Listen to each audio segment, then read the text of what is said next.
Everyone is welcome here, it's time to make new friends. Aquavit Uskava, fill your Glencairn. Share a dram with the spirit of Edmonton. Slancha! Good day, whiskey brothers, whiskey sisters, and whiskey friends, and welcome to the Whisky Book Club's second book of season 3 with Pip Hills, the author of this book right here, The Founder's Tale, A Good Idea, and a Glass of Malt. As always, I'm honored to have you, the viewer, with us today as well. And just to remind you, there are other whiskey book clubs out there right now, but none, I say none, that delve so deeply into the subject matter with the author and friends than right here. So my name's Dolph. I'm the president of the Alberta Scotch Society and founder of the Whisky Book Club, proud member of the SMWS. I got my card right there. And you can tell the number that there we go. And I'm your host tonight. Those of you that are new to the Whisky Book Club, I'll explain a bit of what we're about. We are a home base, a safe place for whiskey geeks that love to share a dram and share their passion for reading, mostly about whiskey or whiskey-related activities. So this book, again, I'll show it again, because you should all buy it. Ooh, that one right there. Is the 13th book we reviewed on the book club, and it's the first of 2 books that Pip has authored. The second being The Star Drive, the story of a genius, an engine, and our future. He is also a masterful storyteller. He's the founder of the SMWS, Scotch Malt Whisky Society, and he's here with us tonight. So welcome, Pip. I'm so glad that you can come again. Thank you. What's in your glass tonight, Pip? What do you have in the glass tonight? Curiously, what I've got in my glass tonight is Armagnac. Armagnac? Armagnac, yes. Is it one of our Armagnacs? An SMWS Armagnac or another? No, another one. Okay. One I happen to have in the house. I do have an SMWS Armagnac, and that was my very first Armagnac I'd ever had, and I like it a lot. It's right there behind me. I'll probably pour it up. Armagnac is actually very good. They're lovely. I really do like it. There is a lot of good Armagnac about, and if you ever decide to go to France, it's well worth a trip down to Armagnac, where it tends to be a kind of artisanal production in the way that whiskey presents itself as, but isn't really.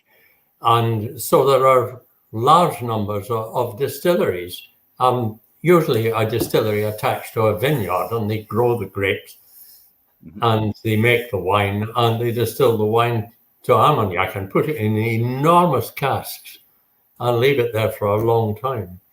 And there is some very good stuff about. And I do like it. I think I'll pull mine out just so I can see it. Yep, there it is. So there's. That was my very first Armagnac right there, Pip, and that was a Society Armagnac.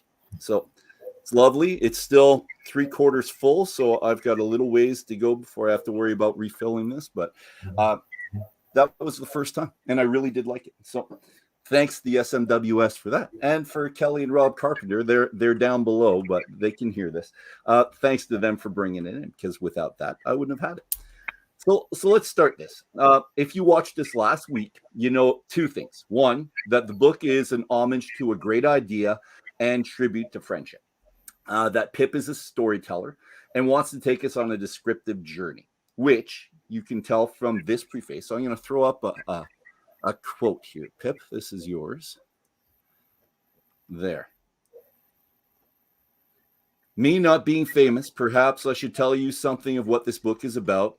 Is quite a lot to do with stories in pubs, places where people tell stories about their friends and acquaintances. And we read that last week. But I did want to put that up just to show really what you intended with the book.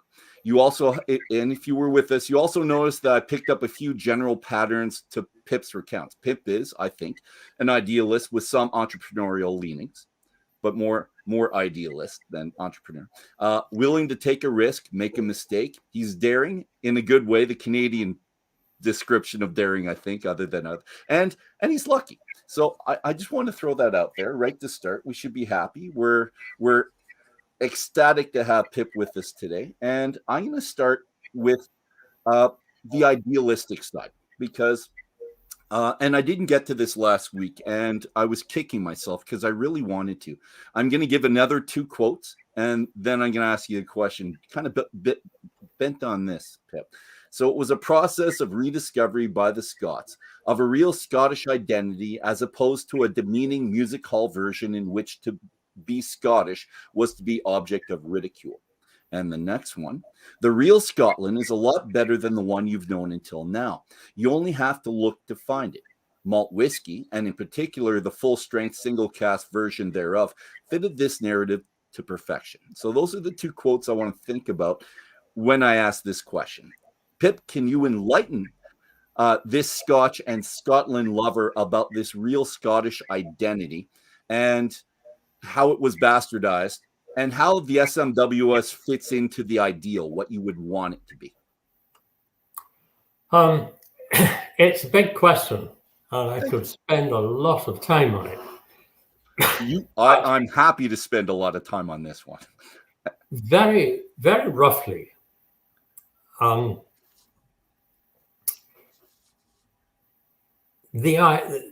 a lot of the icons of Scottish identity, which you're probably familiar with, the most obvious ones are the Kilts, the clan Tartans, things like that, are generally thought to be the guarantee of the authentic Scottish identity. And in fact, this is not the case. Both of those were invented relatively recently. I say relatively in a historian's terms, in that the kilts as we know it were invented in the 18th century, back in the 1730s, and the clan Tartans are a purely 19th century invention. Oh, okay. It's a big question as to why these things happened, but it's certainly the case. So 2 of the main icons of Scottish identity are in fact fakes. They are pretty ancient fakes, but fakes nonetheless. Okay. They're fakes which were widely accepted and adopted because of the conditions in which people in Scotland found themselves, mainly in the 19th century. And whiskey fell, an identity was created for Scots and Scotland by the people who controlled the media in 19th century Scotland and in 19th century Britain. Scotland was, as an Indian journalist put it to me once, was the first colony of the British Empire. And what colonial governments do is they, first of all, change the belief system of the colonized people, and they change it from what it was into something which fits more accurately with the colonizing power and therefore renders the colonized people more docile. Okay. Now, the Scots were anything but docile. They had a major revolt in 1745, which came very close to succeeding and which would have totally changed the whole complexion of British society. No. I think we should all be fortunate that it didn't succeed, because it would not have led to the kind of things that we would find agreeable. It would have been a repressive, religiously Roman Catholic society, as opposed to an open and progressive society, as indeed it was in the 19th century.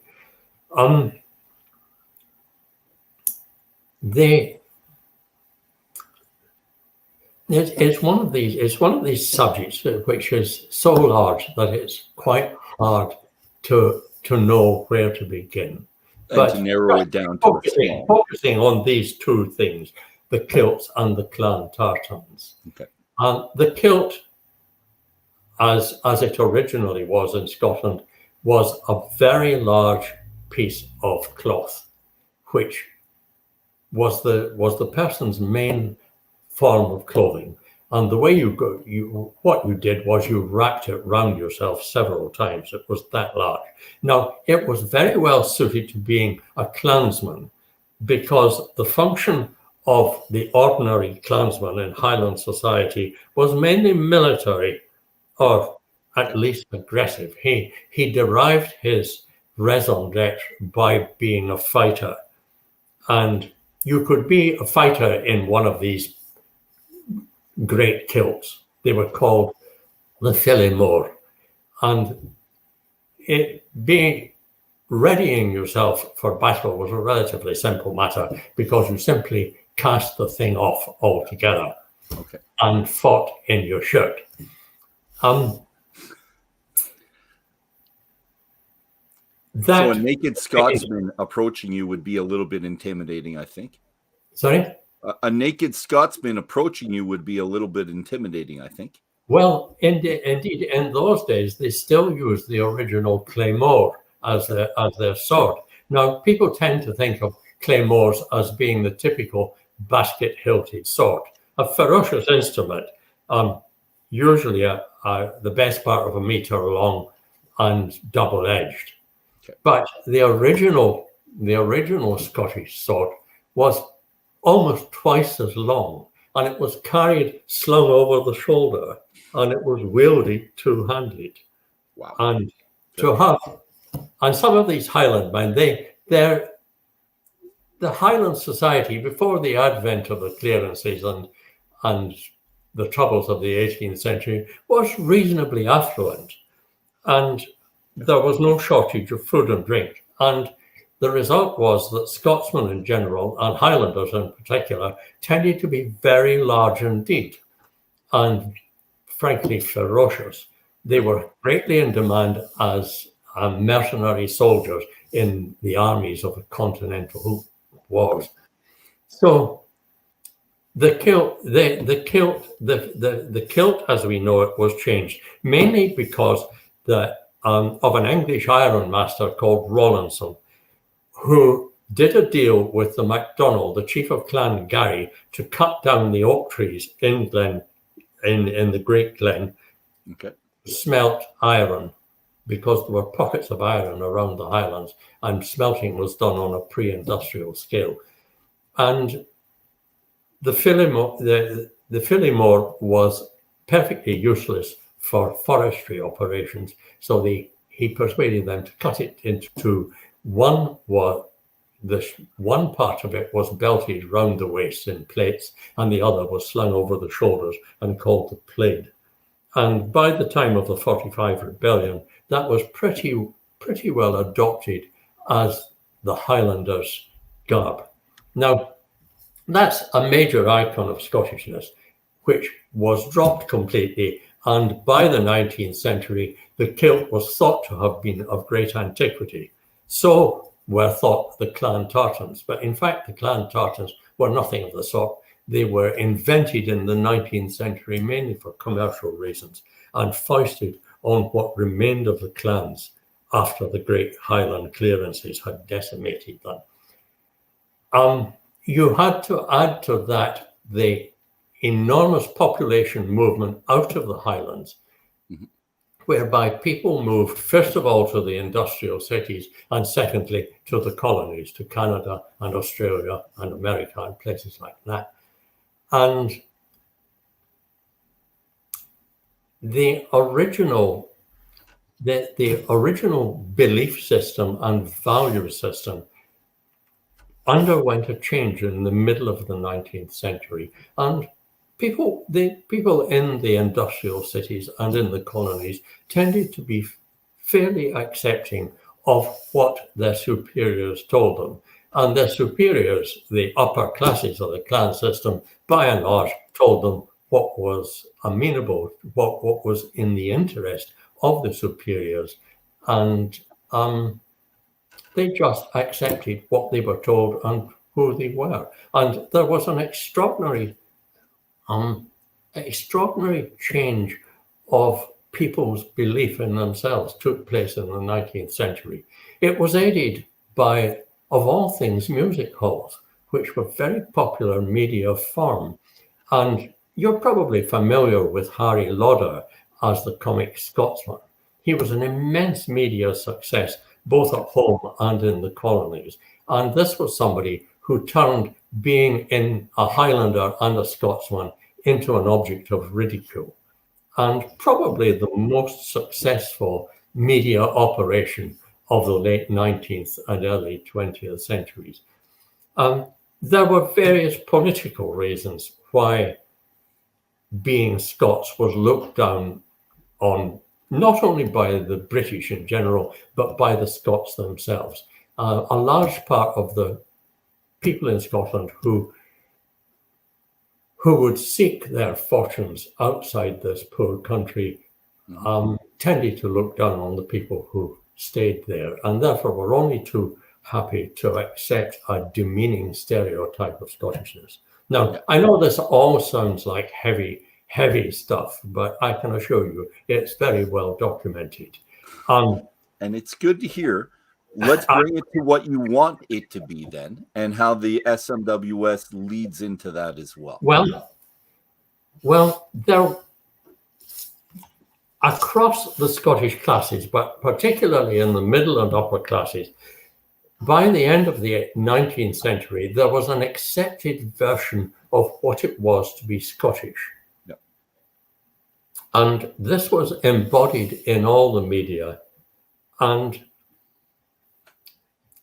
the people who were the opinion formers, the people who had economic and political power, by and large, tended to accept this. And what they were doing was accepting a fake version of Scottish culture. And that continued well into the 20th century. And I can give you chapter and verse on this. And with it went the rise of Scotch whisky as a drink. Now, Scotch whisky in the early 19th century was a drink for Scotchmen. Englishmen drank wine, or they drank cognac, or they drank gin. Mm-hmm. But with Scotland becoming an acceptable and integral part of the British Empire, the distillers effected a very nifty marketing operation in which they persuaded the British upper classes that whisky was a patriotic drink. And it was accepted because they had a version of Scottishness which was acceptable to them and which was an integral part of being British.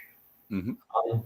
They accepted the notion that whisky was the ideal, was the British gentleman's drink. Now, they drank their whisky with ice and soda. That was almost universal throughout 19th century Britain. Whisky meant whisky sodas with ice in it. Now, it's possible to sell people some pretty rough stuff, and if you put ice and soda in it, it won't taste too badly. Yeah. And this is what the distillers did.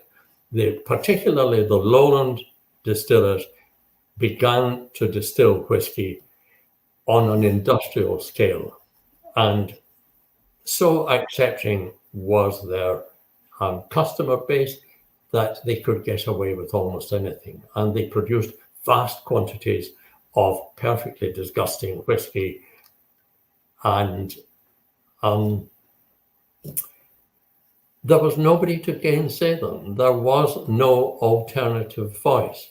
And this continued. And also they invented what they called blended whisky.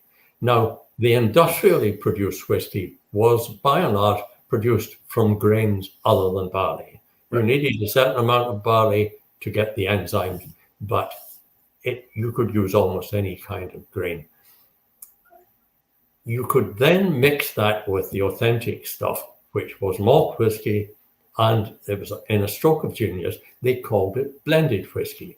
Now, by blended, we by and large mean bringing together two good things to make something which is better than the sum of the two.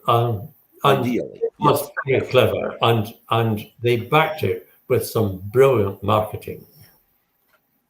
And that blended whiskey became accepted as the paradigmatic form of Scotch whiskey. And malt whiskey practically disappeared. It certainly disappeared from public consciousness. Now, I mentioned to you last week a book of Neil Gunn's, published in the 1930s. Now, Gunn was an exciseman and knew the whiskey industry from the inside, but his book contains a diatribe against the distillers for depriving the Scots of what Gunn recognized was their authentic national drink. Excellent. But he was a lone voice crying in the wilderness. And it wasn't until after the Second World War that anything started happening. And there was a slight growth of interest in malt whiskey, but practically nobody bottled whiskey as a single malt. Glenfiddich, I believe, were the first. And they bottled their malt as something which would be acceptable to people who were used to drinking blended whiskey, which was, it was fairly anodyne stuff. Very light, very floral, a little bit fruity. And it did well in the States. So they did their homework, and it did fly very well in the States. Where did you fit into this? Because I was wondering, was there any other companies out there that did single malt, single barrel ever? Or was there anyone else that did that before you? Because single malts, I think I can say with confidence that we were the only people who ever thought of doing that. There were one or two people like Glenfarclas with their 105 who would bottle whiskey at cask strength. Didn't need to chill filter it because there was no filter, no problem. Balvenie, also Glenfiddich, Balvenie bottled what they called an as we get it, but these were simply full strength malt whiskey, and their sales were very small in terms of the overall whiskey market. I think I can say without fear of contradiction that we were the first people ever to seek to market full strength whiskey directly as it came from the cask. Excellent. From single casks at that. So let's try to get this straight in our minds with people going from blends to single malts. I'm going to say 1980s. Could I say that? Blends to single malts. That was the beginning about then. And then in my mind, really going from single malt to single barrel, I don't think that was very prevalent until the millennium, the 2000s. Could I say that? Yeah. Okay. I think you can say that the rise of single malts started. It started to get underway in the 1980s. I'm sorry, in the 1960s and 70s. I think the 70s saw a handful of distillers bottling single malt. All of them, or almost all of them, bottled at 40% alcohol by volume and chill filtered because they were aiming at the American market. And the film industry as well. And yeah. We started bottling single casks and celebrating the individuality of the cask in 1983. And we had the field completely to ourselves for about 10 years. Good. the whiskey industry looked at us.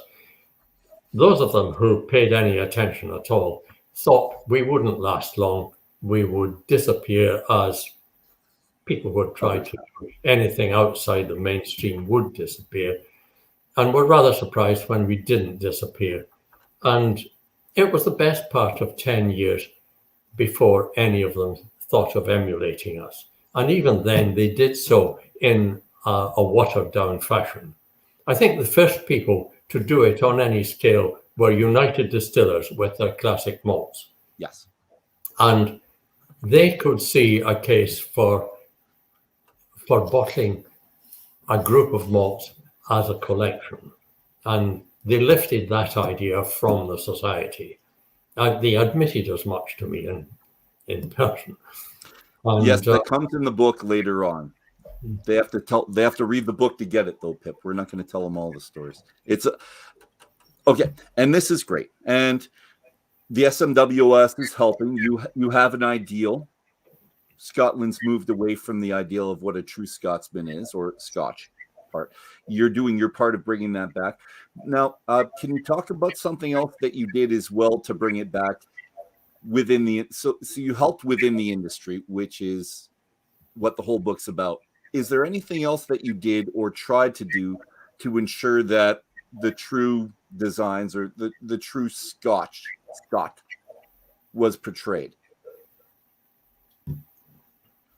I'm not quite sure what you're referring to. Well, I think in tastings you talked about this as well, and you always made the link, or you said in the book, you made the link between what a true Scot is and what true Scotch should be. But you also did a whole bunch of other activities. When you were promoting the SMWS, you were always doing very typical Scotch activities, things in the open. You would talk about your experiences, and most of those experiences were in Scotland. And then in the book, in the middle, we talk about later. But you promote Scotland. And I'm wondering, was there any designs to do this on your part, or were you just doing what was natural? I think the latter, without a shadow of doubt. All right. I was on a bit of a bandwagon, really. I could see that what we were saying was true, and that people were responding to truth. And I mean, it's a very easy row to hoe.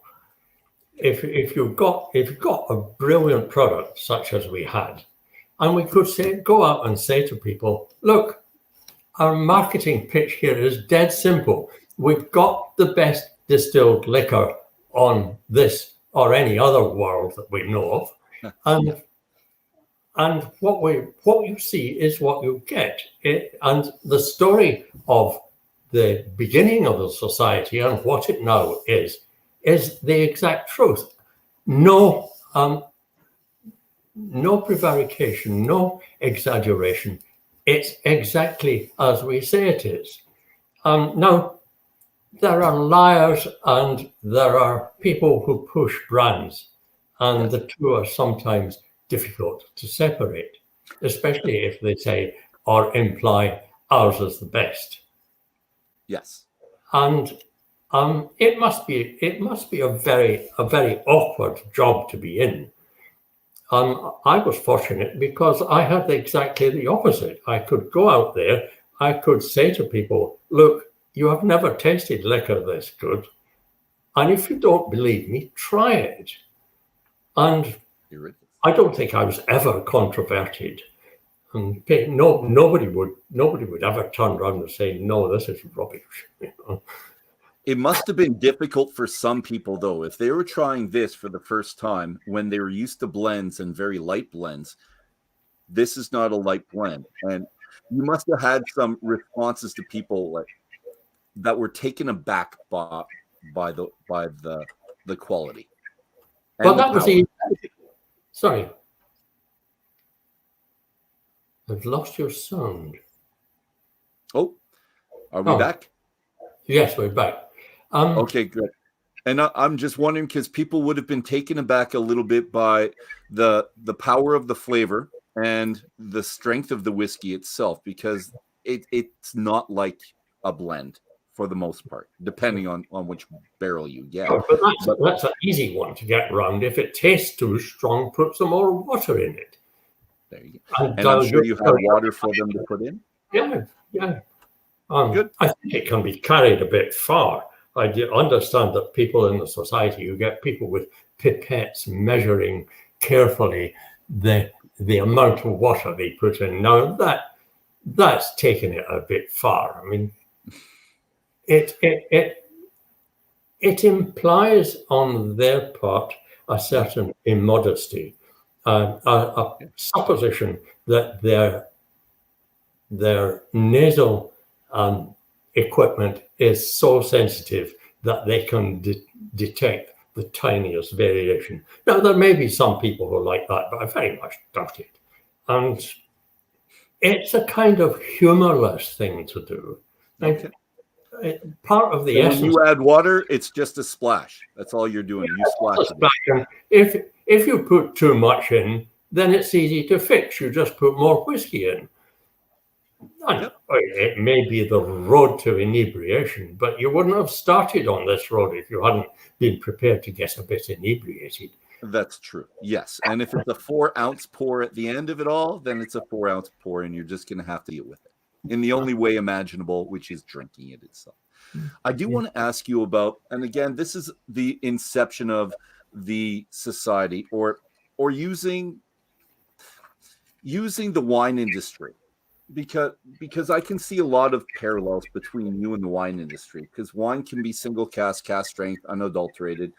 We analyze wine, we criticize wine, we have wine tastings, and we do this now with whiskey, but it was not the norm. So people had their favorites, but this may very well have been because of family history more than anything else. Was there a time, just like pre-single malts for wine? I'm wondering if you got your idea or many of the ideas from the wine industry, because it feels like you have. No, I wouldn't say so. Okay. None of us knew very much about the wine industry. Okay. And so I don't think we could be said to have in any sense copied them. We simply didn't know. But well, the thing evolved quite naturally. I think it evolved from the tasting committee, because our tasting committees were a lot of fun, and we enjoyed them, as you can imagine. Yes, I can. A bunch of guys sitting around having to sample a number. And I'll throw out the picture again that we had last week of your sampling committee. Yeah. If you remember. These were fun guys, and who enjoyed it. And we also had to describe the whiskies for the newsletter, so that we would tell people something about what we had in bottle. And the fact that we all enjoyed the inspection of the whiskey led naturally to the idea of, why don't we take this out and about? We acquire a lot of members. Why don't we invite members to come and taste some of the new bottlings? And it quite naturally one thing led to another. Mm-hmm. And we're happy that you did that, because it is the norm now. You look at the industry, and for a while, I would be going to 2 or 3 tastings a week, because it was my way of tasting as many whiskeys as possible here in Canada, American, Canadian, international whiskeys. It broadens the spectrum when you're not used to it. So I appreciate what you did at that time. Were there wine tastings at that time? Was that something you'd heard of? I couldn't tell you for sure. Okay. But I don't think that people used wine tastings as recreational things. Okay. Early 80s, perhaps. Okay. Well, let's get on about the newsletter, because we didn't talk about the newsletter very much last week. We led into it, but whose idea was it to do the newsletter? And I couldn't honestly tell you. Okay. I mean, do you remember what the intent was? Was it promotion to everyone within the club to tell them what's going on, much like Unfiltered is now? I've got some pictures of Unfiltered for people. Well, so how did it compare to Unfiltered? Was it anything like that? I don't think it was anything like Unfiltered. I mean, that's a much more sophisticated sort of production, and rather good, I must say. I think it is. It is very good, but for the day, it's very nice. But compared to what was happening then, newsletters within societies wasn't very common either. So I think yours would have been, let's say, comparable for the time. But what was the intent? Was it tasting notes? Was it to tell people about individual distilleries, or was it about your barrels specifically? It was our only real way of communicating with the members. We had to have some vehicle for telling them what we had in cask. But after the first few lots of casks, we found our membership increasing very rapidly. Nice. And we had to be able to say, look, guys, this is what we've got in bottle, and this is what you can order from us. So the newsletter and the bottling list went naturally together, where we start printing lists of what whiskies we've got in bottle available for purchase by our members, and why not tell them about us, what we've been doing, and just general chat about the whiskey. Now, the two things came quite naturally together. Does that? It does. I'm wondering how much you wrote for it as well, because you seem to like writing. Obviously, you've written 2 books, so you like writing. So did this give you an outlet for your artistic side, possibly, Pip? No, I wouldn't say that. Okay. No. All right. I did it because somebody had to do it. Okay. And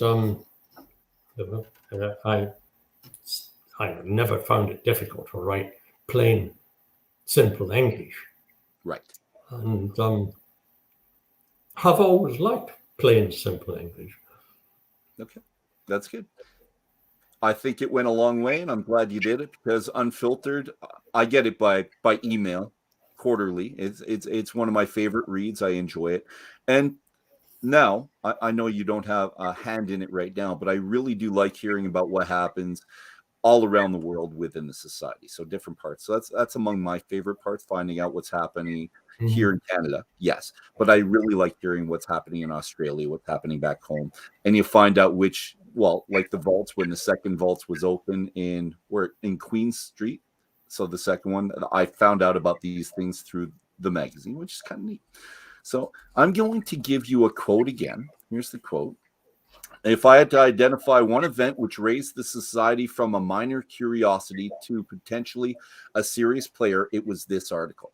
So can you tell me about the genesis of the Sunday Times article by Jancis Robinson and why courting the press was so important to you at that time? And you talk about it a lot in the book, but so. Yeah, well, it was very simple. We decided that one of our strengths was the fact that we didn't advertise. Yep. Now, this strength was making a virtue of necessity because we couldn't afford to advertise. Yes. But we realized that members liked having the impression that they had discovered us, that we weren't somebody who was going out and distributing their wares to all and sundry. We weren't elitist in the slightest, and anyone who was prepared to pay us a subscription was welcome to join. But you had to find out about us. But I reasoned that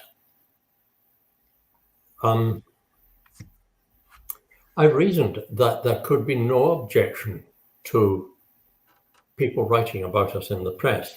And in fact, somebody did. I think I put it in the book. Conrad Wilson, who was the Scotsman's wine correspondent. Conrad was a friend and was curious about what we were doing, and he and his fellow journalists had a wine tasting club in which they tasted wines and wrote them up for the newspaper once a month, something like that. Yeah. And we arranged for them to come down to the vaults and taste whiskey. And they were absolutely ecstatic. I thought this was just the best thing they had ever come across. Conrad wrote it up in glowing terms in the Scotsman. And that made me think, and we got a substantial influx of new members from that. And I thought, well, why don't we look to the national press? So I asked around people who knew, and probably the most prominent wine critic in Britain at the time was Jancis Robinson. And she wrote for the Sunday Times, which was the perfect newspaper, the right demographic.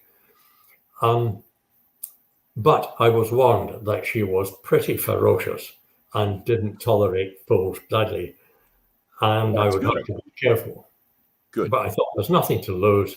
So I found a phone number for her, rang her up, explained as rapidly as I could what it was about. And she said, sort of in 6 words, what have you got that other people haven't got? And I said something to the effect, I've got the best distilled liquor on the planet.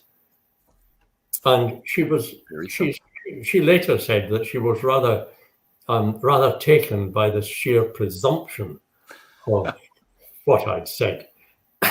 And I said, all I want to do is show it to you. And if you don't agree with me, you can show me the door. Oh, she said, fair enough. So we made a date, and I would go to her house in North London with some whiskey, and we would look at whiskey together. And if she thought what I was saying was true, she'd write an article about it. And she did. So I put half a dozen bottles in a case and flew down to London and got a taxi up to Belsize Park. And she was most affable and not at all ferocious in person. And we sampled the whiskies, and I told her generally about the Infant Society, and she was charmed by it, and she thought the whiskies were wonderful. And she wrote an article which ran in the Sunday Times magazine, along with photographs. She sent a photographer up to Leith. Photograph. There's a photo of me in the vaults with a cask and a glass of whiskey. And that was just amazing. Suddenly, the floodgates opened, and we had a vast increase. I mean, we're talking about thousands now. Thousands at that point. Yes.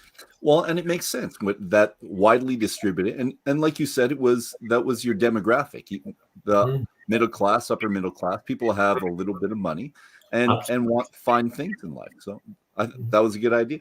But there's another one I'm wondering about is Lucie from the Sunday Telegraph also wrote an article, and in the book, I don't know what happened to her. Where I left her in the story was in the galley of Cubby and Kate's ship, the Kylebud. What happened after that? Because I don't know if you talk about it further on, but what happened?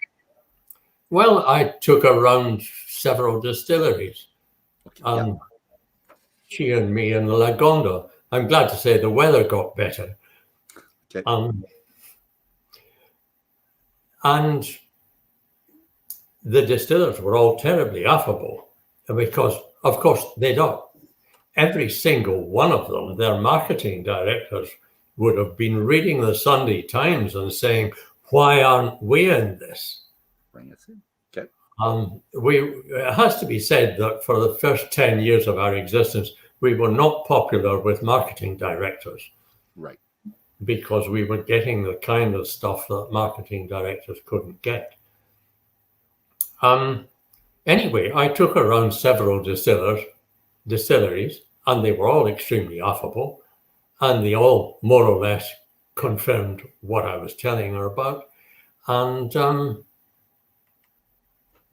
she went back and she wrote a piece for the Sunday Telegraph. Now, the Sunday Telegraph is even more upper middle class than is it? Sunday Times. Okay. And that involved another huge influx. And of course, we had a tiny staff, and we're trying to cope with all these people. And the first 2 or 3 years just saw a meteoric growth in membership. And I went on, having got this method of publicizing the society, I had to restrain myself because people were inquiring, people were wanting to write articles about us. And over the next few years, I got some totally amazing publicity. One of the best was the Sunday Express. Now, the Sunday Express has an enormous middle class readership. Okay. And again, perfect for our purposes. And they sent a journalist and a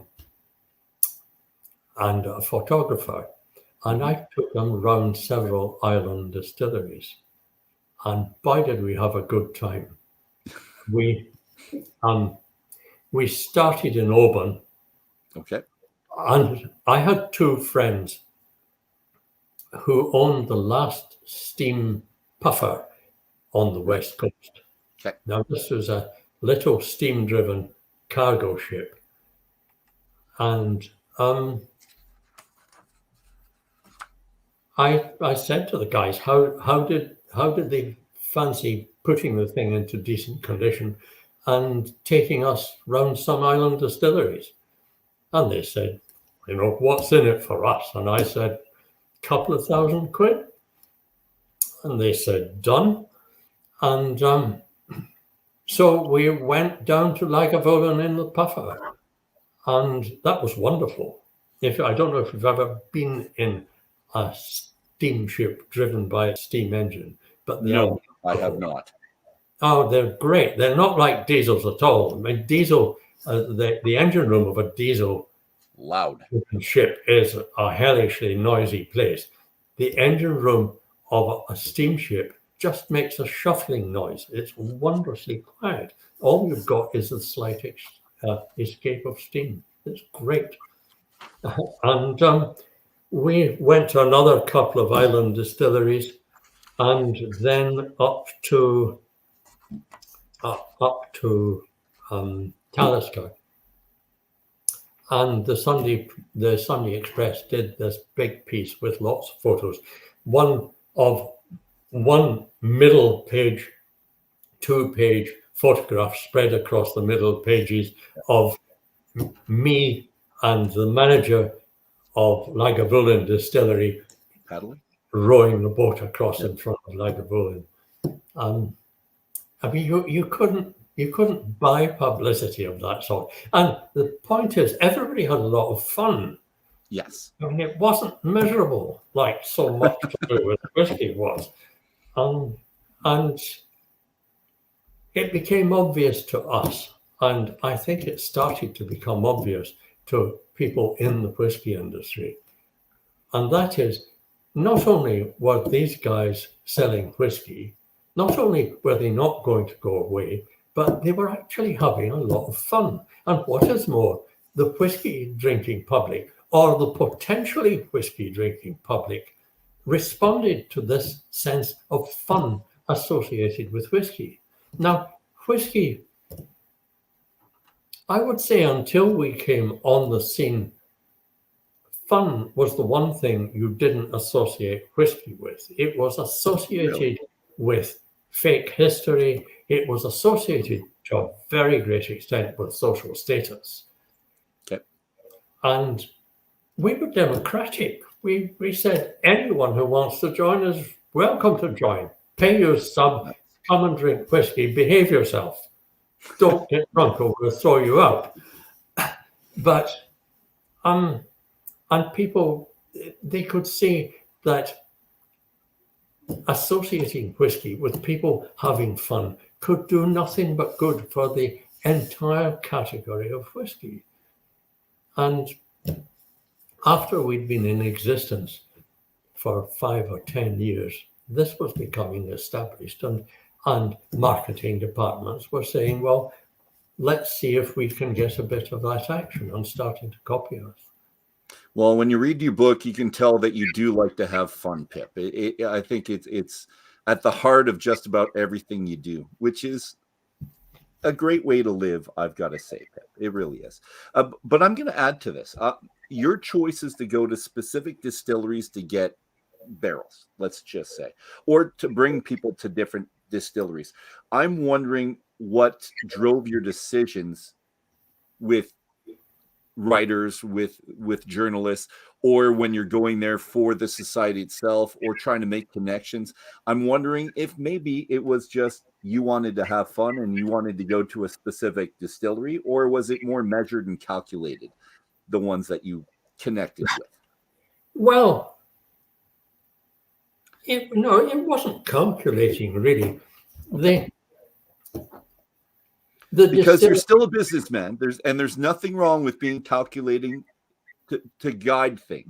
Well, yes, so I don't want to put a bad spin I on ought to have been much more calculating than I was. Okay. But I mean, if I had been more calculating, I wouldn't eventually have had to leave the society.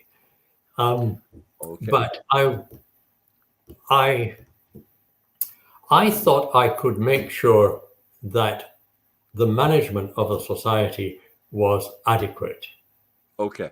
By hiring the right people. And there's no doubt in the early years when Anne Dana was running things, it was just great, and people loved it, and they loved the people they met at the society, and they especially loved Annie, because she was a very smart, very stylish, and very handsome woman, and she knew her stuff, and she spoke plain, broad Scots. And all of these things were a very attractive combination. But after she left, we had various managements which weren't all they needed to be. So we should have been more calculating than we were. Are you talking previous to 2004 when Glenmorangie bought them? So before that is what you're referring to, or are you referring to the schism of 2004? Yes. Glenmorangie. It was after that Glenmorangie bought the society. Yeah. I left in, I think, 95. Okay. And so they had another 9 years after you left before Glenmorangie moved in and bought them. I had established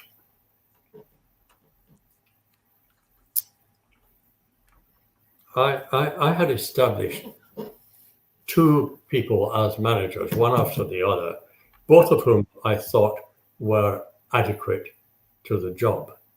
And I think both of them became overwhelmed by the job. I think the firm was expanding so rapidly that it actually needed much higher levels of technical managerial skills than we were giving it.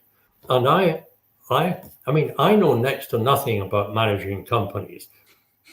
I had always seen myself as the guy who was having the ideas, the guy who was thinking of brilliant new phrases, of brilliant new ways of propagating the society.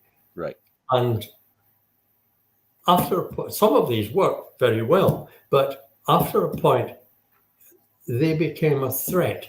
I was spending money that we couldn't afford on the basis of future profits.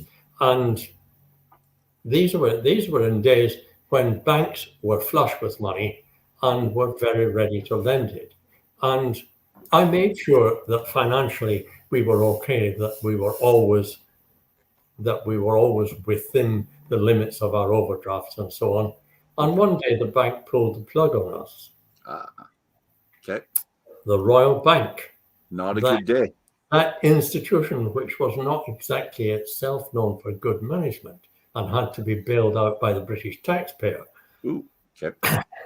I mean, the Royal Bank of Scotland would have gone bust if the British taxpayer hadn't got them out of a spot. I mean, that's common knowledge. The biggest bank in Britain, and the government had to nationalize them. And we have the Royal Bank here as well. I'm wondering if they're better than we did what we were doing, and they pulled the plug on us.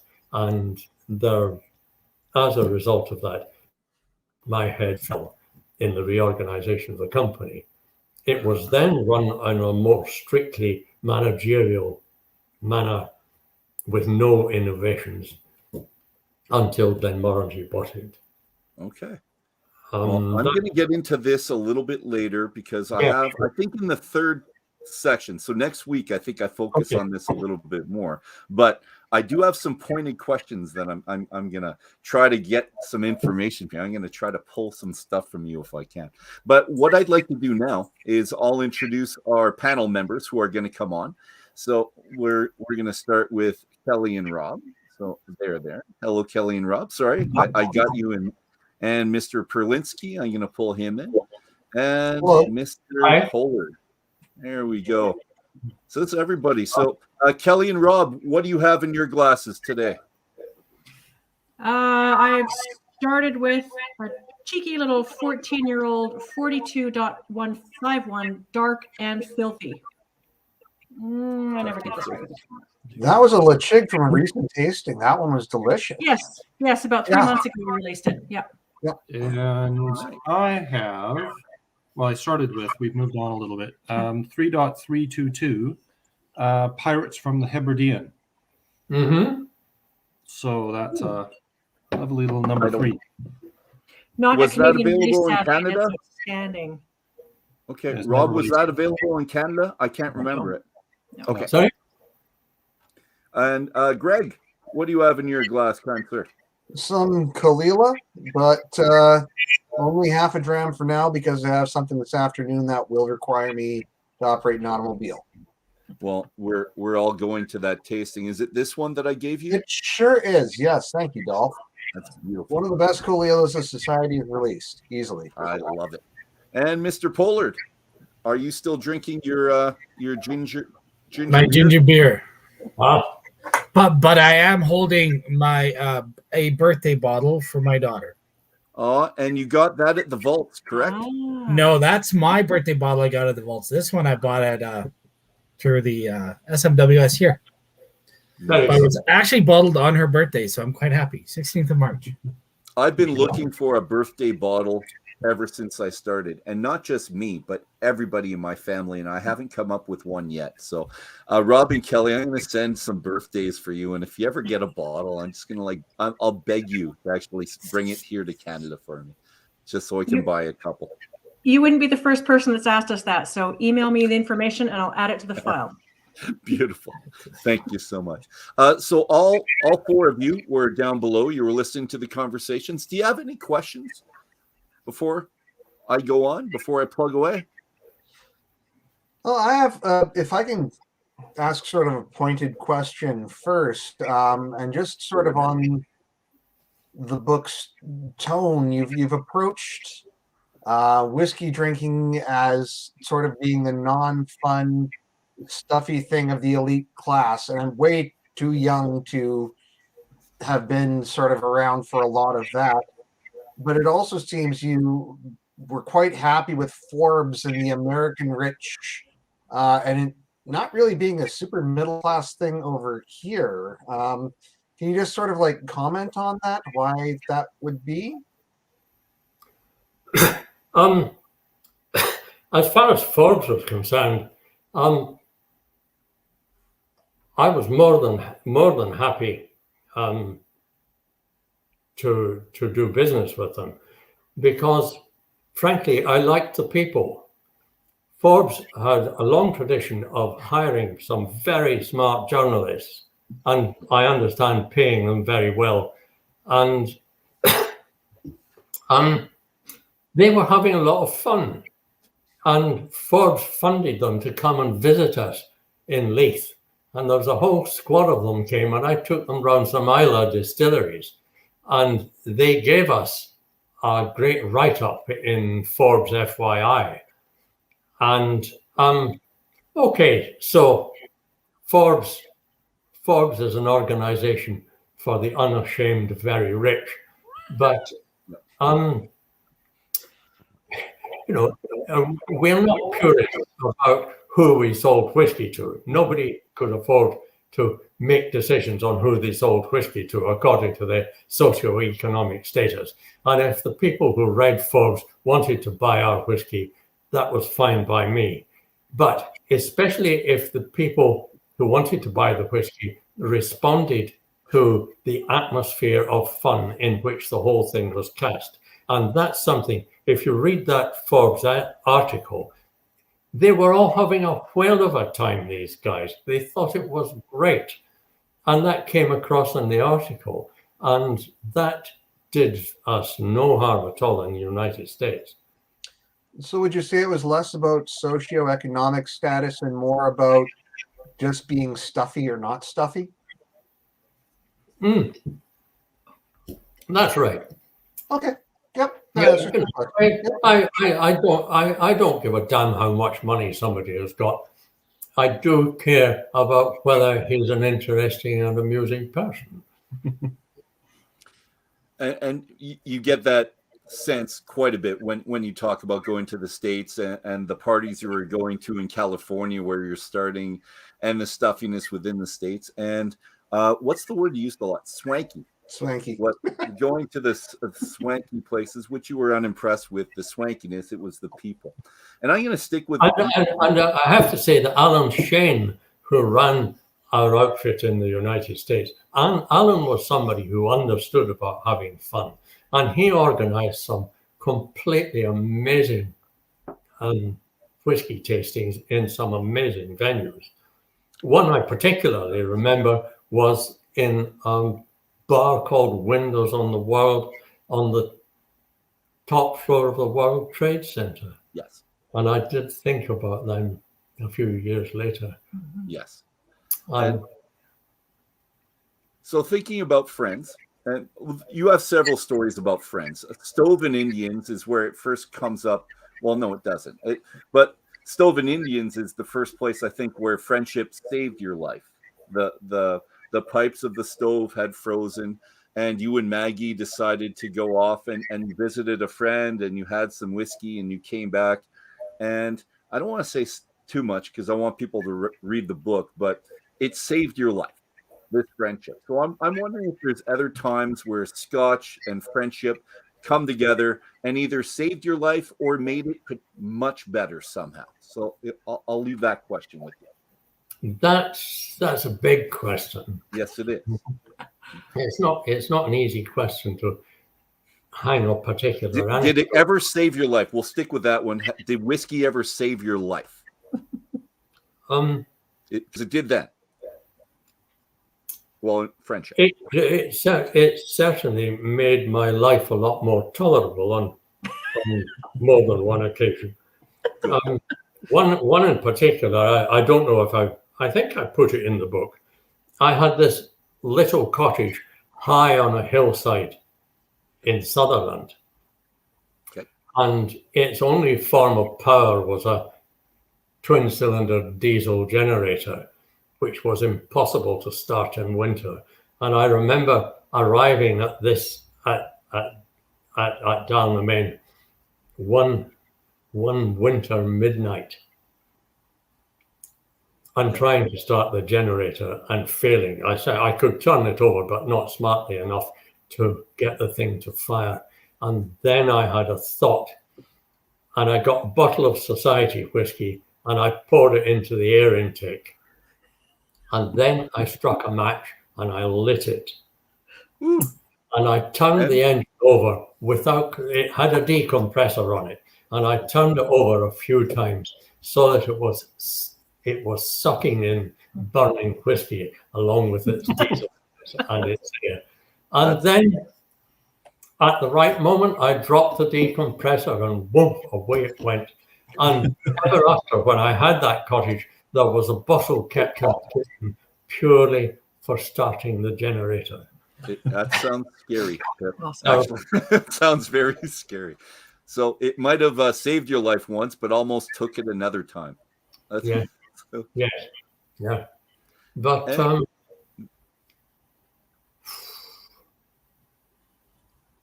sorry. Oh, sorry. I dried on that one. I'm going to stick with the friendship theme, and I wanted to say that I was endeared by the story relating to the portrayal, as I love stories about friends and helping each other and devotion and community. I really like that. And I'm not going to say any more. People can buy the book. But please tell me what happened. Mary got off, but you produced 18 letters or emails from different countries. So I'm wondering how you obtained these 18 emails from different countries. How did... that's very simple. Okay. I should explain to everyone that my friend Mary, who ran this excellent pub called the Portrayal, was in danger of losing her license because things had got out of hand on one Saturday night. And I was the person who might help when it came to speaking to the licensing court. And I produced 18 messages from people around the world. And I got them very simply because they all knew Mary. And I simply sent emails off explaining that the police were going to have to oppose the renewal of Mary's late license, and that this would be as a disaster for the Port of Leith, as well as the tavern, which was called the Port of Leith. And everyone I sent a message to replied immediately. So I went to the licensing court equipped with a sheaf of paper, and I said, here are 18 messages, all from each of them from a different, some of them from the other side of the world, and all asking Mary to be forgiven and that her license renewal should be approved. And it was, I'm pleased to say. It's good to have friends, it really is. And the other thing that you added in the middle portion, so I'm going to say chapters 9 till 18, we have 3 new bars to add to my list of haunts to visit for the SMWS Heritage Tour that I might be creating at one point. So we have the Grattan Tavern, known as the Tap, which takes center stage in chapter 12 with really good stories about good people. So Pip, I'm wondering if the Tap was really your type of place. Was that your favorite? Because is it enough to be known, to know what's going on and to be known and feeling like you belong, or does there need to be something else that makes a place, a pub important to you? Because you name many different pubs, but the Tap, you spoke a lot about the Tap and the people there as well. Well, so I spent a lot of time in the Tap, mainly because it was next to the harbour, and by the harbour was the boatyard, and I was rebuilding an old fishing boat at the time. Now, this was something that went on throughout most of my Scotch Malt Whisky Society years. I was rebuilding a sailing fishing boat, lovely thing. And I estimated it would take me 18 months to do the job. In fact, it took me 10 years. But with the help of some celebrities as well. Yeah, with the help of a lot of friends. But the pub was next, just across the road from the harbour. So naturally, I spent a lot of time in the pub, and a lot of the people who also spent time in the pub had skills which were very relevant to rebuilding an old fishing boat. So there was a natural synergy there. I'm sorry to say that the Grattan Tap is no more. It closed down. It's an and Granton X tap. No longer. Okay. Well, I'm going to have to take that one off the list. That's a great pity. But it would not have been... Oh, thanks, Maggie. Thanks, love. It would not, in fact, have been possible to take a tour of half a dozen friends to the tap. Nope. That would not have been viewed as a friendly thing to do. The people in the tap would have felt that they were being used in some sense as an exhibit, that the place was like a zoo. In some respects, it was like a zoo. But they didn't want to feel like it was a zoo. But that really wouldn't have done. So I'm afraid that one's out anyway because it closed some years ago. Okay. I'm not sure why. Well, that actually leads me to a question. You'd mentioned that in some of the Scottish pubs, you almost had to feel like you had to earn being Scottish, not hostile to outsiders, but you had to be something more. Do you have any advice for people who would be traveling, who don't want to come off as tacky tourists? How do you appreciate it properly rather than just checking off things on a list of I've been here, I've been here, I've been here? How do you get into the culture? Good question. I think the answer is simple. You can't get into it. Not on a slight acquaintance like that. What you can do is keep quiet. Most people, certainly from the United States, I can't speak for Canadians, but most Americans abroad are very noisy. And if I were to take half a dozen people into the tap, and one of them was to say, "Gee, honey, look at these funny people," there would be serious trouble. And it's a matter of respect, really. And I think it was Winston Churchill who said that Britain and the United States were divided by a common language, something of the sort. And the fact that we all speak a version of what's recognizable as English creates the impression that we are part of a common culture. It also obscures from view the fact that in many cases the cultures can be extremely different and very alien. And what I would say to you personally, if you come to Scotland and you want to go to any of these pubs, don't go in a big gang. Go one or two at a time and be as quiet as you possibly can. Speak softly. That'd be hard for me, Pip. I don't know if I could do that. Yeah, but that's essential. Loudmouth people are not, by and large, welcomed in, especially loudmouth people with a North American accent. Well, us Canadians, we're very respectful lot. We for the most part, I think. But I did want to say this because I wanted to mention that I was heartened by the Good Samaritan American story in Hawaii. I really like that. And because I find that Americans, and they deserve it a lot of the times, but they do get a bad rap, especially nowadays when compared to Trump supporters, which many are obviously not. So you also have an American deity story with an SMWS link. How surprised were you to find John from Temple when you were in the search of an active volcano, which I thought was a really cool story? I think on that trip to Tana, nothing would have surprised me. The place was totally amazing. The fact that there wasn't even a harbor in this place. It was an island surrounded by cliffs. It is an island surrounded by cliffs and somewhere in the middle of the Pacific that you got ashore. They carried an iron boat on deck and they slung it into the sea and you climbed into it and the goats and sheep came as well and everyone went went ashore, and there's a kind of little jetty which you could tie up to if the swell wasn't too bad. And I was completely gobsmacked. I was totally astonished. It was just the most wonderful place. And the John From Temple was just extraordinary.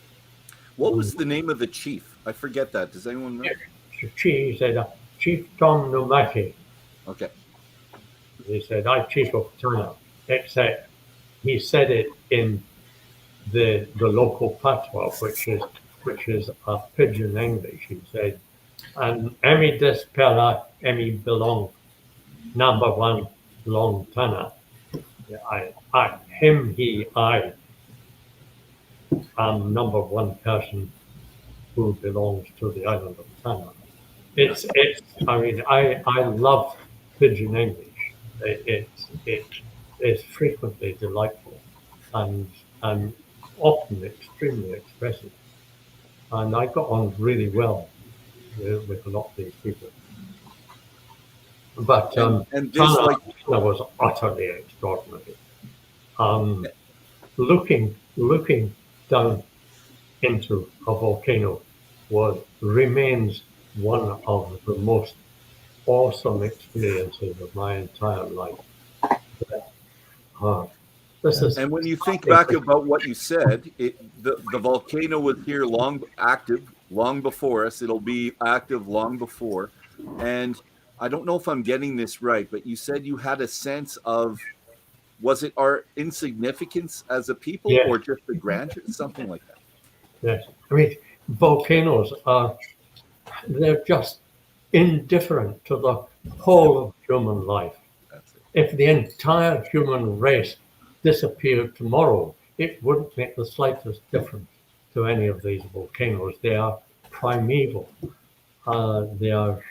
It's difficult to find words to describe what it must be like to be under a volcanic eruption. And I hope you never experience it, as any of us. I shall make pretty certain that I never shall. It's never happened. Well, we're at about the halfway point in the book, and this is where all your world travels, and you talk about the world travels.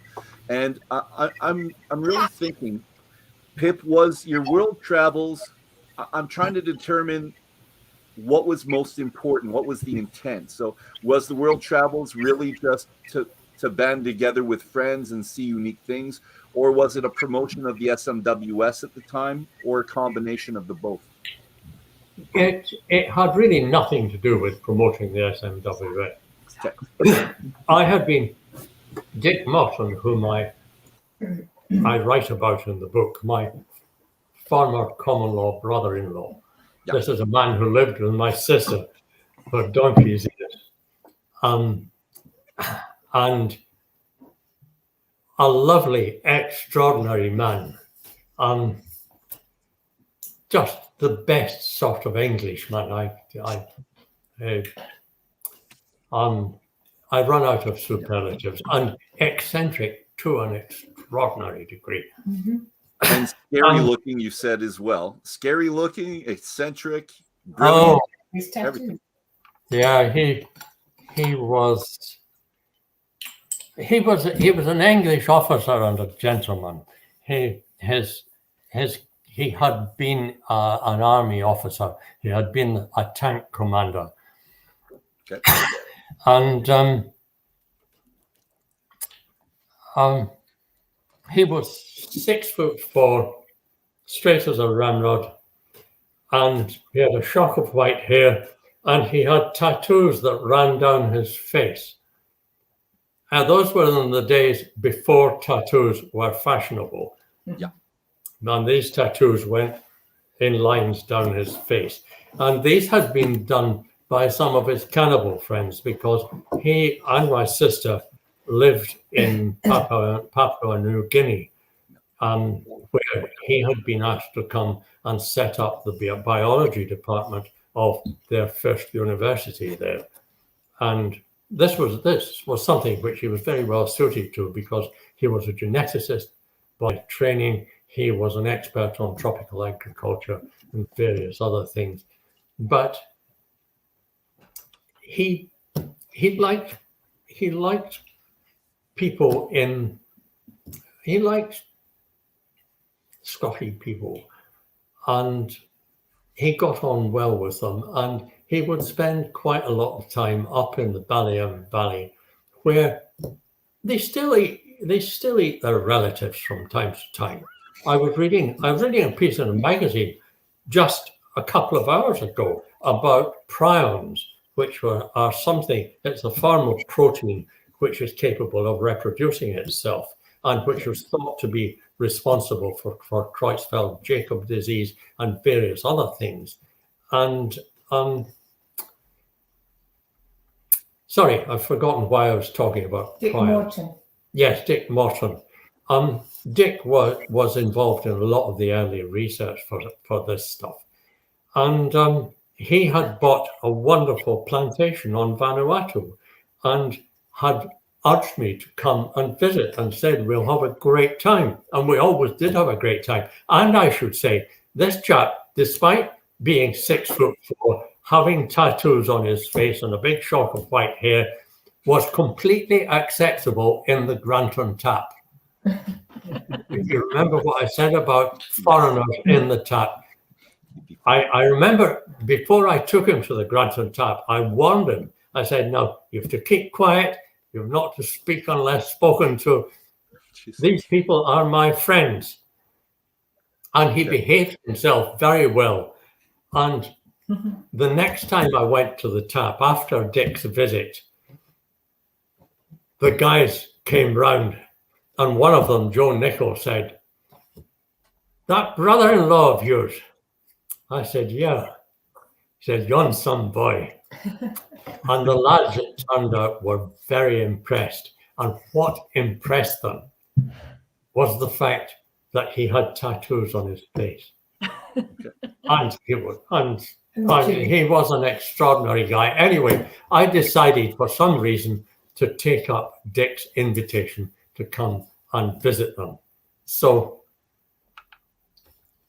I arranged that one December, it must have been in the late 80s, I think, that I would go to visit Dick in Vanuatu. Now, I didn't much like flying, and I especially didn't like hanging around for baggage. So I took nothing but hand baggage with me. Yep, good idea when you travel.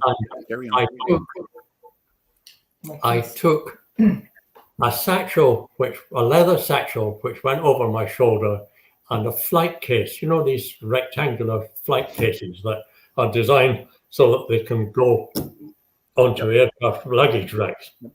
I took one of those with a dozen bottles of Society whiskey.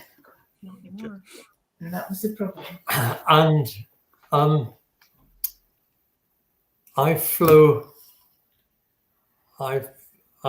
flew Edinburgh to London, London to Newark, New Jersey, Newark to Honolulu, Honolulu to Sydney, Sydney to Brisbane, and Brisbane to Port Vila. I think that's probably the longest flight you are likely to make as a single operation. And when I got into Sydney, they wanted to charge me. I think I've written about it in the book. Yes, they wanted to charge me Australian duty on my dozen bottles of whiskey, and I had to explain that we weren't opening them in Australia and that they were on their way through.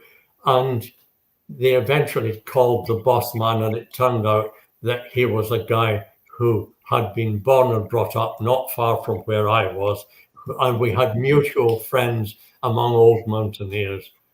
And he sealed my case and sent it through to Brisbane. And he knew of the society as well. Yeah. And that's right. He knew about the society, and he had friends who in Australia who were society members. Can you tell me why you stopped in Honolulu? I can't remember. You were flying, you landed in Honolulu, and you stopped there for some reason without any money, American money. Oh, that's right. I got when I got into New York, they said, "Can we see your Australian visa?" And I said, "Australian visa?" Nobody said anything about visas for Australia. They said, "Well, if you haven't got an Australian visa, you can't fly." I thought I had always thought of Australia as being basically a British colony. It never occurred to me that you would need a visa to get into them. Fair enough.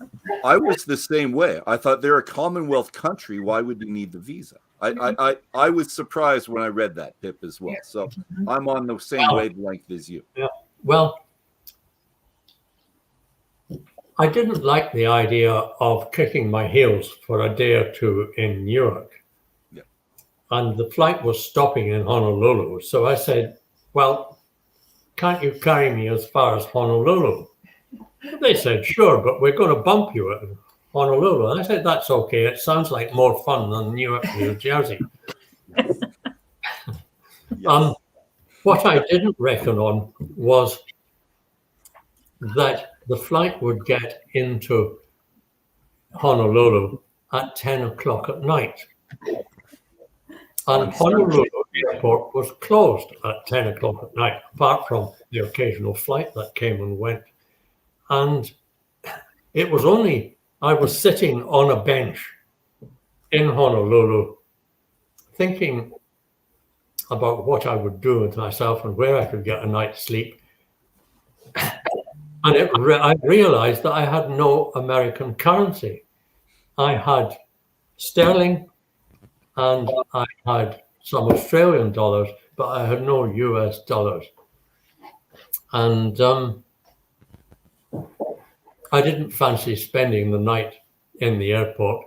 So I went to the taxi rank and asked the first taxi driver I came to and said, would he take me to a hotel where I could draw currency on my Visa card? And he said, sure, get in, and took me to a Holiday Inn in Honolulu.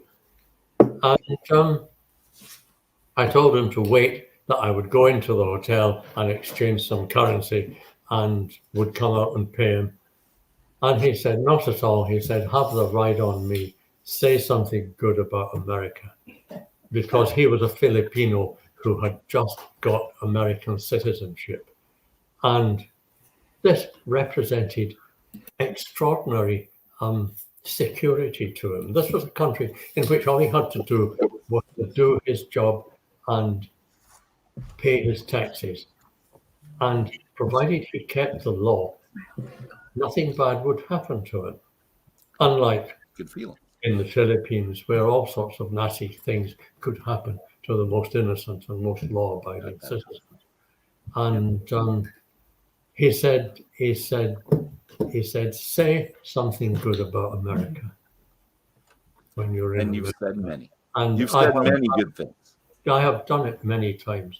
Yeah. And said to people who were unaware of the privilege of living in what is even today a liberal democracy. Yep. You know, serious stuff.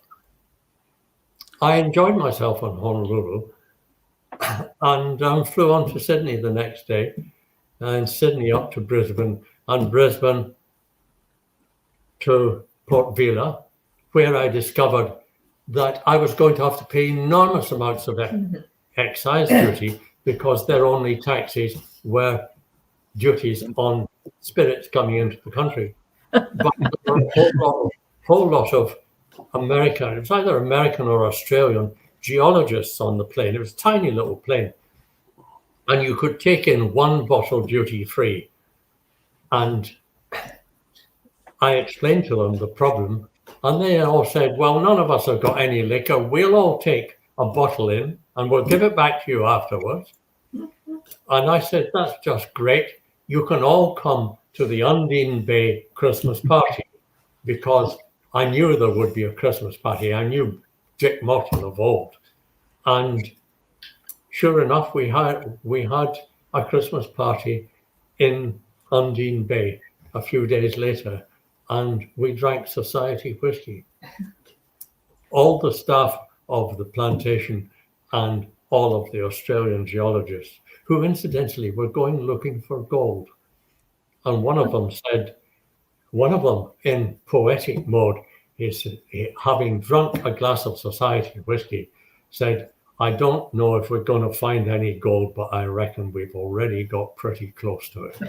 Ah, nice. It's not in the book. Mm-hmm. No, that part wasn't. And it's nice. It truly is nice that when you can talk to other people on a plane, you can explain yourself to others, because that whole trip you're trying to defend yourself going from point A to point B without spending an inordinate amount of money on taxes, and you got away with it several times, and it was because of your ability to talk to people.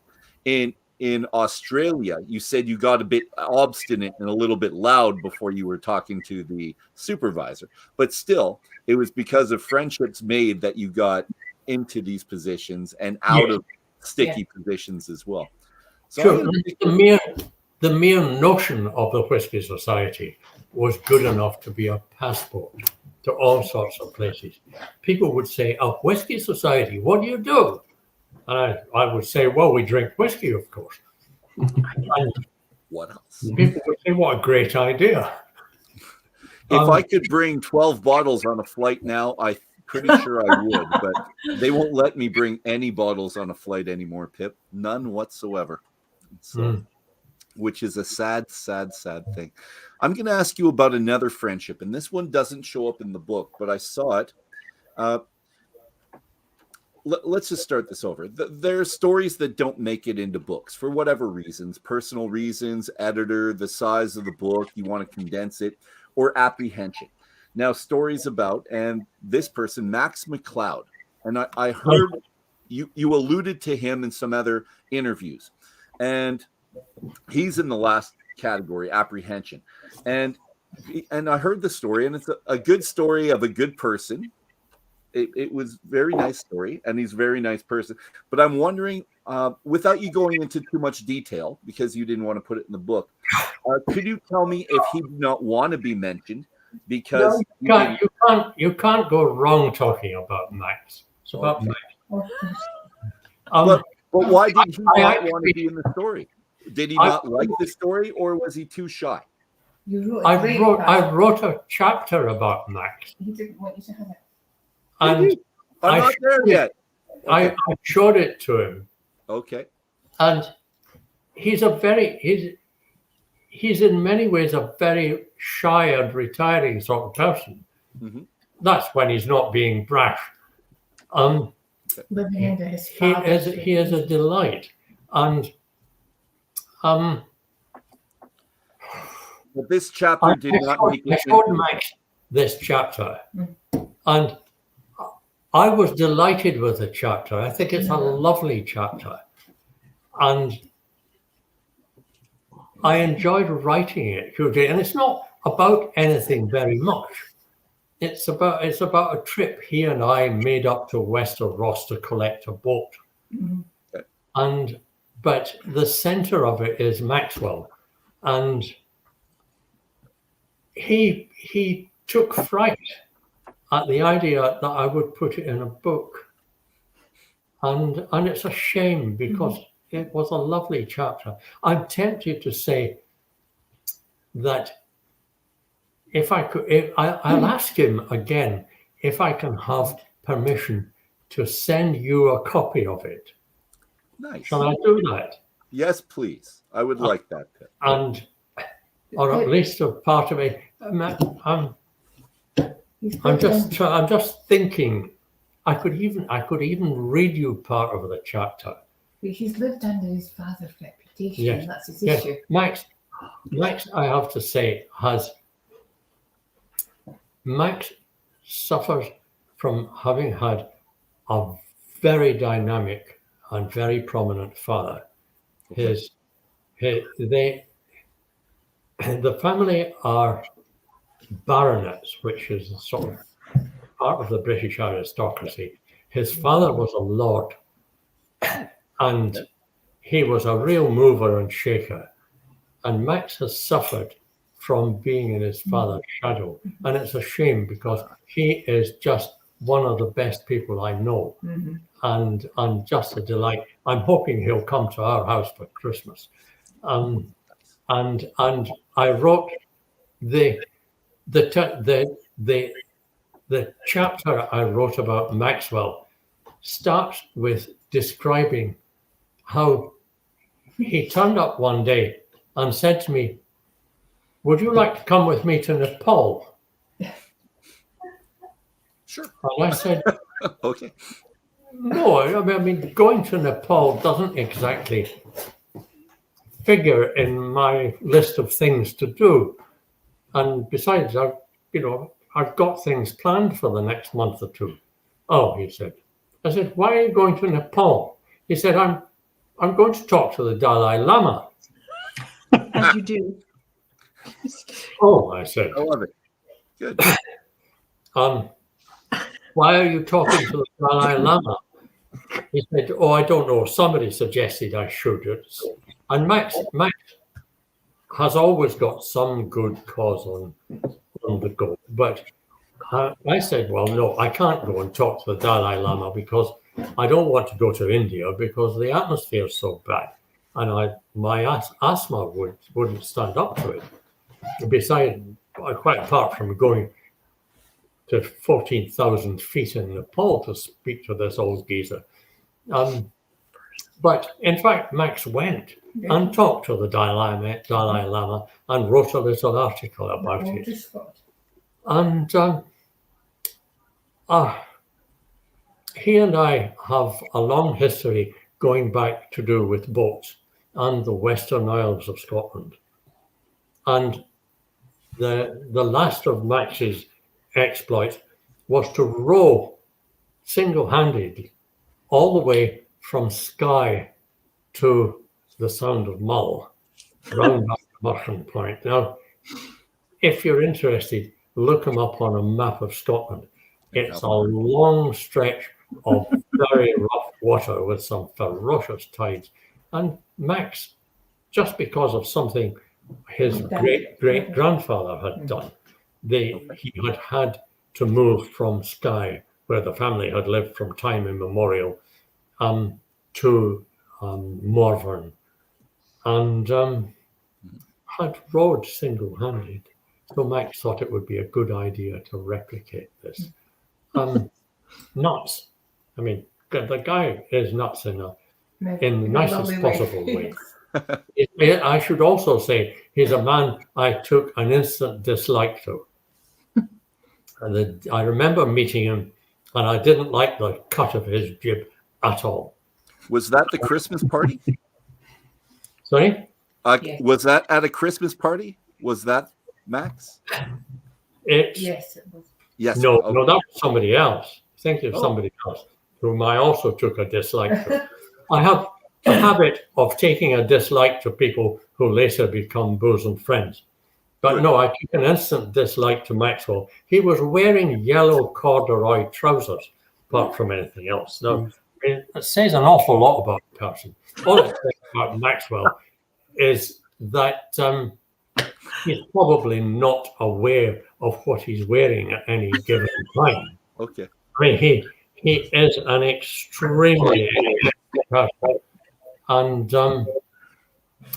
I will try and get Max's permission to send you a copy of this article. I will then leave it to you as to what you do with it. Okay. That's to say, if you decide to show it to your friends, it's nothing to do with me. Okay. Good. Yes. That goes for the rest of you. Should you get a sight of this article, you probably think it's crazy because it's just nonsense for the most part. But it was fun. And it ended up with me. With me, this is only 2 or 3 years ago, with me at 4 o'clock on a February morning, lying on my back on a road underneath a boat, trying to jack it up. I'm thinking, I'm 78 years old. doing this. Yep. I was doing it because I was there with Maxwell, and because things like that happen with Maxwell. Now, if you don't mind my going on about this one, the person to whom you're alluding, whom I met at a party and took an instant dislike to, was Ian Duffield, who was one of the society's founders. He was the first person to whom I ever suggested the idea of having the Malt Whisky Society. I just remembered that the other day.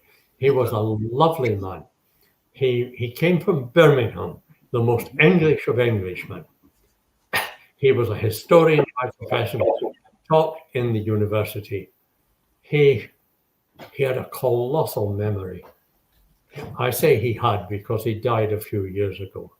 But he enjoyed fun. He was also the first that I ever met with your friends. Yes, he was the first of my friends I ever introduced to Maggie. And she took to him right away. Anyway, there's a chapter in the book about Ian Duffield and pig's trotters. And he served me pig's trotters at a party. And it just happened that I like pig's trotters as a form of food. Not everyone likes them.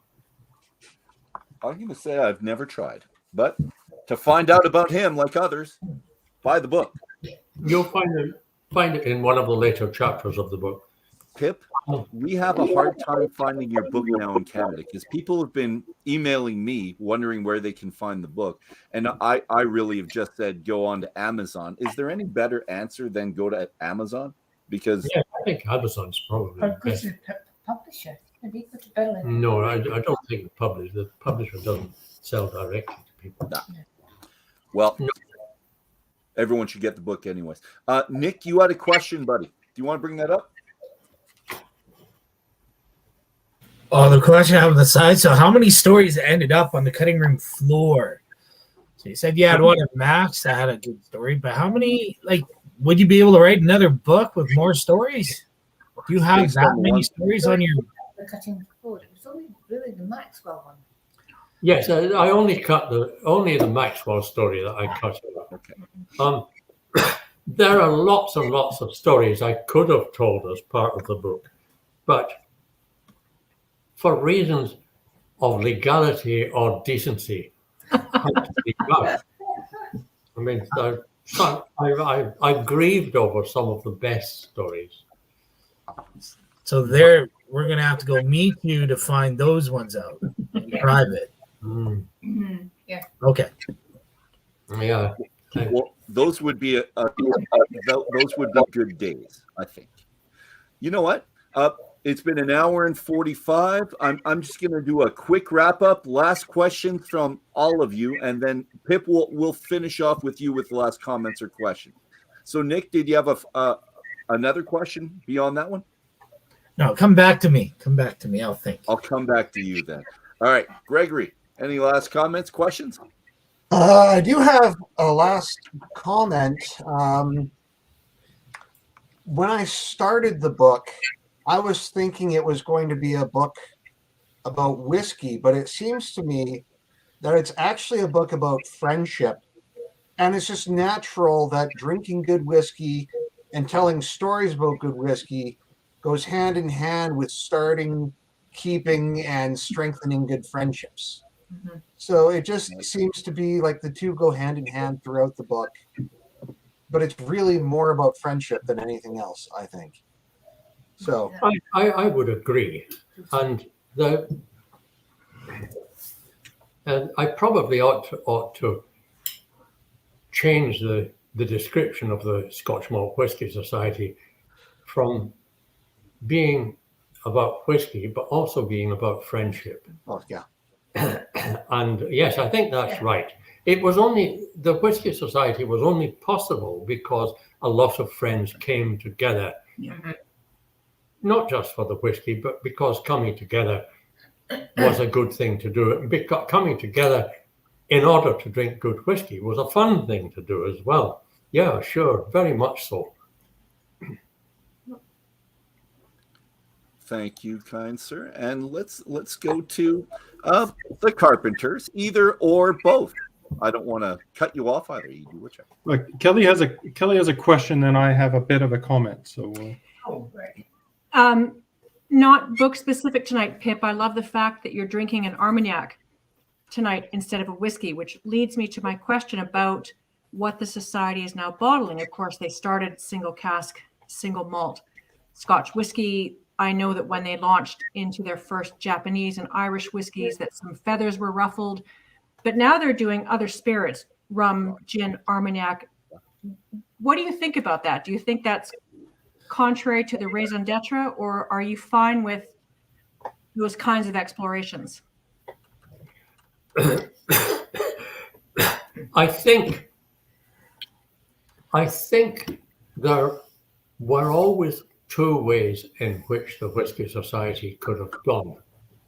It could have taken the narrow way of saying, we're the purest of the pure. We will drink nothing but single cask malt, matured in a particular kind of cask, etc. Or they could have opened themselves up. And I think they chose the latter course. And I don't think being a successful company, which was purely about whiskey, would have won. I think as long as the focus is on whiskey, then that's all that matters. And I must say, I like a lot of the stuff they're bottling. They bottle some wonderful rums. And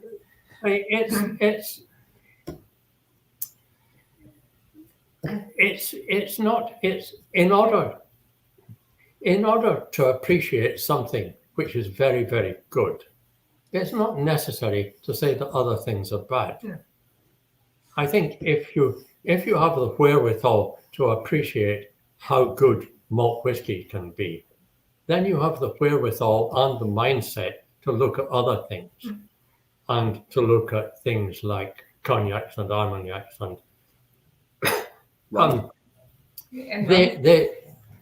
if you go to Gascony, where Armagnac comes from, you will find the countryside is scattered with vineyards, quite small ones sometimes, and a lot of those vineyards, they make wine out of the grapes, but a lot of them distill the wine and then put it in a great big cask. And there is some wonderful cask matured Armagnac, and it's worth a trip to Gascony just to go around and sample it. And they don't have a lot of the hang-ups that the whiskey industry has. Your only problem is if you go there, you're going to want to buy some of the stuff in bottle, and you're going to end up coming home with an inordinate number of bottles of single vineyard Armagnac, or cognac for that matter of it, because the two are not really appreciably different. But I don't have a problem with the Whisky Society branching out a bit here and there.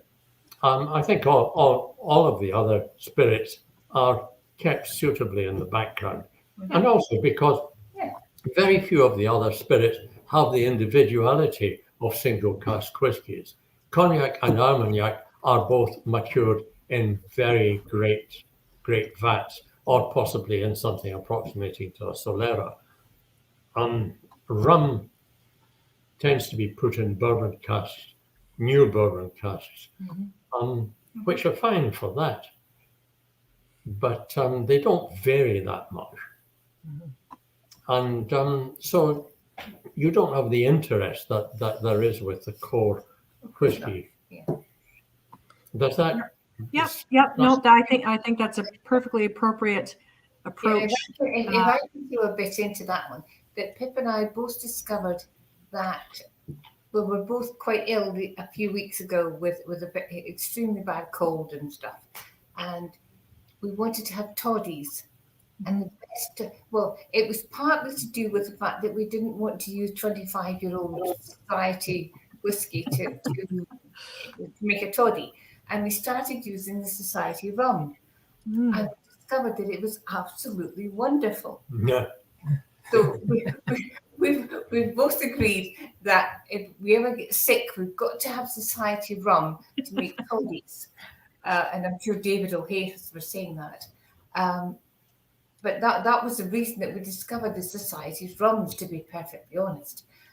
And what Pip's saying is absolutely correct. The society whiskey is the core of what we do. Yep. All of the other bits are just as exceptional. Yep, exactly. Yep. Over to you. Great.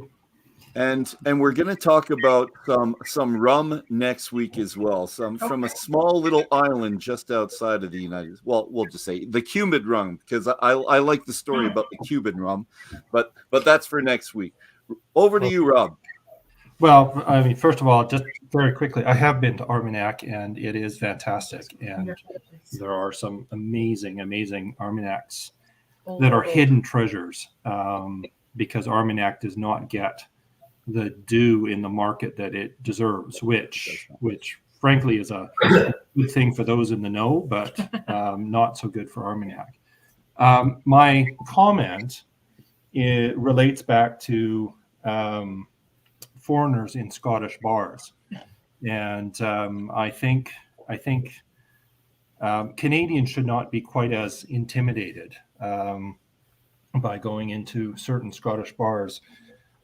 Kelly and I we thought the first time it happened was unusual, but it's happened enough now that there's a bit of a theme to it, that when people mistake our accents for American accents and they find out we're Canadian, there is an immediate apology that they have terribly insulted us and offended us, and they're very, very sorry for it. And of course, and then they buy you a pint. Well, no, but there's and we, of course, because we're Canadians, we have many friends and family in the U.S. just because the two countries are so intertwined that we go, that's fine, it's fine, but I think, being Canadian in Scotland is a different thing from being American, and if you're open to stories, because as you know from the last two episodes in the book, Scots are fantastic storytellers, and if you're open to stories and open to listening to new experiences, you'll get along just fine. It's about managing expectations, because Dolph and Nick and Gregory, as we all know, the Canadian pub experience is very different. There's TVs in every corner showing all kinds of sports. There's obviously background music. There's a full menu of food that you can order. That's not the deal here. A traditional Scottish pub has no background music, no televisions, and no food except maybe you can buy a bag of crisps or nuts, and that's it. Because the point is, it's a publican. It's a place to converse with your neighbors and friends at the end of the day. How was your day? What happened? Yeah. And there's none of these other distractions. And so when you come over with your North American expectations, it takes a few visits to make you realize, okay, this is actually what it should be about. And there's no TV to watch, and there's no food menu to distract you. It's just about being with who you're with and having a pint, and that's it. And enjoying, it's great. And as you've introduced the last two episodes, Dolph, about sharing stories in pubs. Yeah. Yeah. Well, then I have something to join in now. I'll ask my question. It ties into this. 2 years ago, I went to Scotland, and Dolph knows this story. So I went to a pub, the SMWS pub, had my card, and I went to go look for it. And like every Canadian that seems to go to the SMWS, we get lost. Finally found the gate, saw the little tiny sign, went in there, went up the stairs, and went to the front. And they said, oh, yeah, pub's in the back, have your membership card handed in. So here's my story for you. Yeah, that's the little sign there.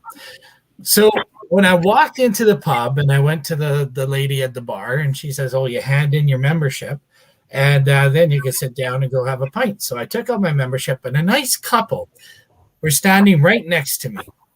And it reminds me of you and your lovely wife there, Pip, because now here's my question.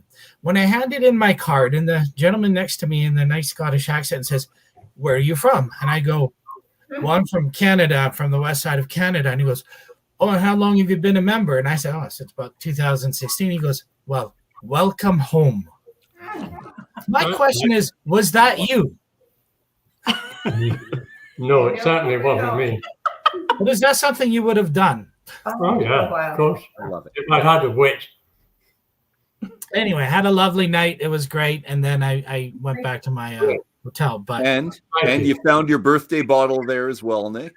yes, I found like 5 bottles. It's all good. But birthday bottle was definitely one. And every once in a while, I look in the dates on the bottle when it's distilled. If it's on my birth date, not the year, but the birthday, I will buy it. It's a weird little thing I look for. And which has never happened for some of us. And we've looked. But so that was my experience going to the SMWS. It was very nice. And the lady there was quite nice. And I found the couple to be just sweet as heck. So there you go. Good story, bud. Yeah. Pip, we're going to finish off the night on you and Maggie as well. Maggie, if you have a comment or something you want to make, you go right ahead as well.